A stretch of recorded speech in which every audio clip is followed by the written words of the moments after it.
Assalamualaikum kids, today we are going to do an activity of pouring seeds.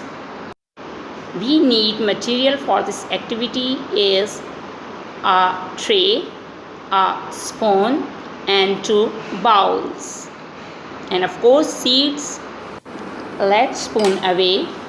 Try to do the movements slowly, patiently and gracefully.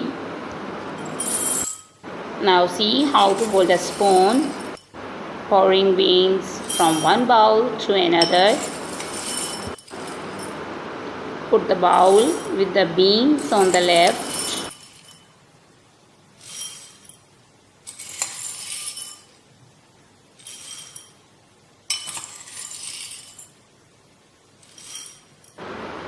I like the sound of pouring beans.